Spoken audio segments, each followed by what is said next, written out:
name is Jenny, and I'm a wife and mom raising 2 kids. But I used to live a more glamorous life as a TV reporter. I was on the nightly news interviewing pop stars and politicians.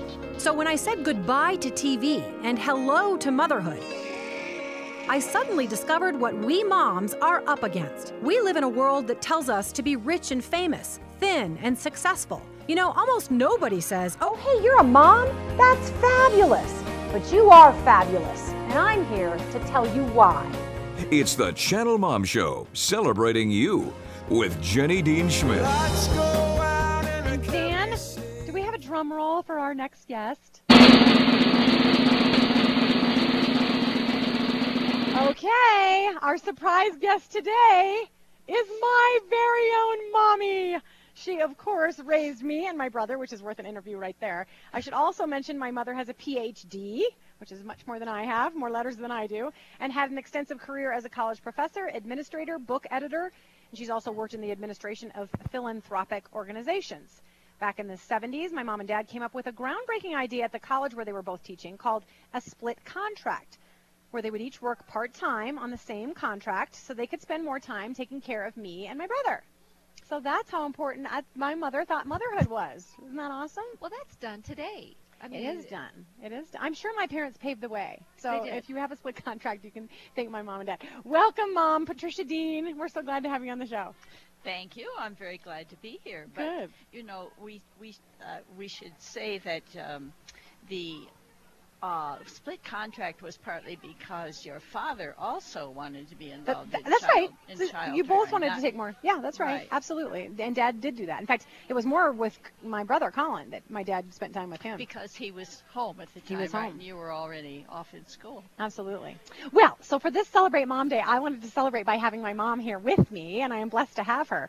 So I have some questions for you, and some of them are going to be very informative. You were a professor, and you do know some things much more than I do about women and the history of motherhood. But first I want to ask you, looking back on raising 2 kids, what stands out most to you? Based on that, what advice would you pass on to mothers based on what stands out most to you? What do you remember the most? What's most important to you? I don't know that this leads into advice, except how much I enjoyed being a mother. Yeah. And having children in the home just creates a very different environment, and you realize that, as I now do, when they're no longer with you. Yeah. Though that doesn't mean that I wasn't sometimes frustrated, since the agenda of my children sometimes didn't match my agenda. Absolutely. In fact, as they get older, it goes separate ways more and more. As the children get older, the agendas seem to diverge from their parents. That's true, though. One of the major differences is that children, especially small children, live in a kind of different dimension of time than adults do. Right, right. And they have no conception of what you want to accomplish in the next hour, and it doesn't matter at all. Oh, absolutely. And every mom out there can identify with little ones. Absolutely. Right. And you can't even explain it to them, and you feel bad about your frustration because they really just have no concept. Isn't that right, Shell? They still don't. That's right. Even when they're 13, hello, we need to go to bed. Exactly. Yeah. It's another dimension. It really is. I know, but sometimes I admire that. I wish I was in that dimension. Outside that time, I agree. Yes. When you were about 1.5 and we took a walk to the store, which was nearby, we lived in Chicago in a string of apartment buildings, every one of which had a rather long sidewalk up to the front door. Yes, well, you wanted to walk up and down every sidewalk on the way to the store. That's another dimension of time. Yes, it is. And did you let me? Of course. Oh, wow. That's fabulous. See, I was already becoming a broadcaster. I just needed to go up and greet everyone in every building. That's, I'm very social. But thank you for letting me do that. I appreciate that. And I do remember, I hope you don't mind my saying, that my mom, motherhood did mean so much to her and does still, that she just sat on the stairs and cried when I had to go to college. I remember her just sitting there and saying, I still want you to grow. You need to move on. I understand that. But you were just sitting on the stairs and crying. Did you do that with my brother? I just say no. No. Oh, you didn't do it. Just me. I really don't remember. I remember feeling very sad. I still remember seeing him walk down the ramp to the plane. Oh, I have that image in my mind. So I guess you could say I was a bit distressed. Yeah. Okay, in light of the sidewalk walking, was I a difficult child to raise? Sometimes. Yeah? Yes.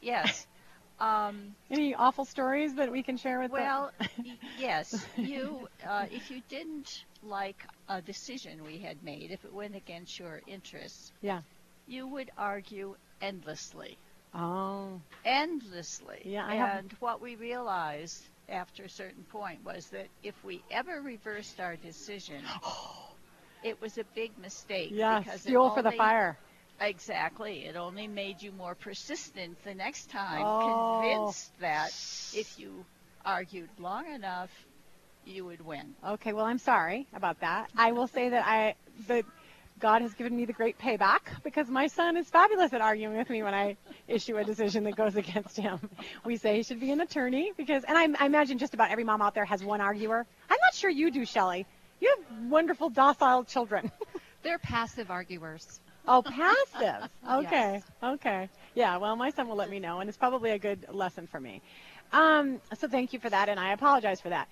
All right, since you're a generation or two ahead of the moms who are raising children today, what do you see, and I know you worked at an organization, Girls Inc., right? Girls Incorporated. Yes, right. And you watched mothers and you watched children. What do you see in mothers today that you admire, and what do you worry about most for moms today? I admire I think they're more attentive to child rearing than we were, and I think that's partly because they have more knowledge of psychological development of children. Okay. We just didn't have the resources available, and there's so much now, and it's on TV, it's in books and articles. Yeah. It's everywhere. Yeah. And I think mothers are conscientious about trying to apply that. And we were just, I think, often following what our parents did, or what they, or doing what they did and we didn't want to do, and paying attention to that because we were convinced they were sometimes bad parents. Yeah. But what do you worry about for moms today? I worry because it's a very different environment. I would not want to be raising children now. Yeah. There's so much more of the adult world that impinges on children as they're growing up. Absolutely. The drugs are more prevalent, available, and just the presence of the adult world in commercials, which is on the internet and everywhere, all media, absolutely everywhere, and they're so influenced by that and growing up so much more rapidly. From an early age, they begin to behave like adults, dress like adults. Yeah. They want to be adults from an early age. And they're simply not prepared to do that. And I want to tell them, no, you don't want to be an adult yet. Enjoy that time-space thing that you're in, where time doesn't matter and you can walk up every sidewalk, you know? Right. And I think you and your brother, well, perhaps partly because then we lived in a small town for much of your child-rearing time. Which I really loved. I love living in a small, and I live in a small town now up in Bailey. So I really appreciate that. Go ahead. I think that gave you more freedom than many children have. Absolutely. I could hop on my bike and go anywhere. And I trust, again, in Bailey, where we live, I trust the environment and the neighbors. And that's a wonderful thing to raise your kids in. Now, which I'm not disparaging people who live in big cities, but I feel blessed that I live in a small town where I don't have to worry quite as much.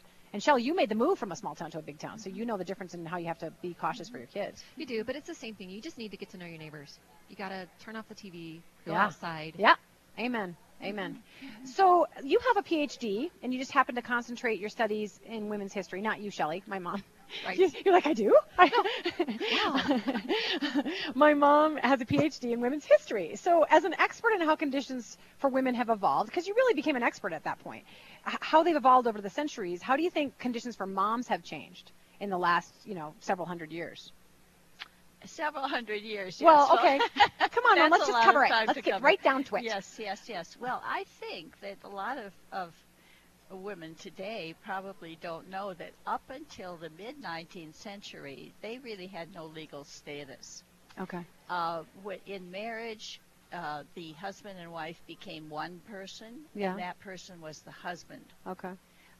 So that the husband possessed all of the property. Okay. if the wife had any income at all, it was his.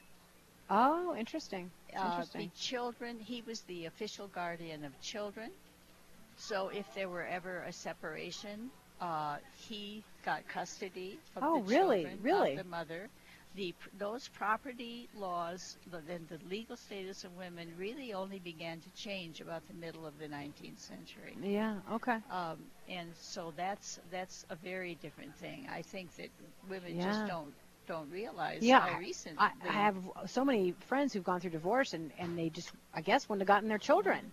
That's interesting. I didn't know that. Well, divorce was rare. And I know, thank God. Thank God. I know it's much more common. Yes, but partly because of that. Oh. You know, because they would not have the children. They would have no income. They couldn't take their property with them because it was the husband's. Yeah, yeah. Well, and you know how I am. I'm a God girl, and I do focus on the Bible. So I do like the image, and I do believe in it that two become one. But the one was the husband. Right. And so she couldn't even have rights to her children. Yeah. Oh, yeah, a combination. Right. He was He was it. Yes. Yeah. Wow, that is a difference. So, would you want to be raising a child in 2011? Honestly. No, honestly.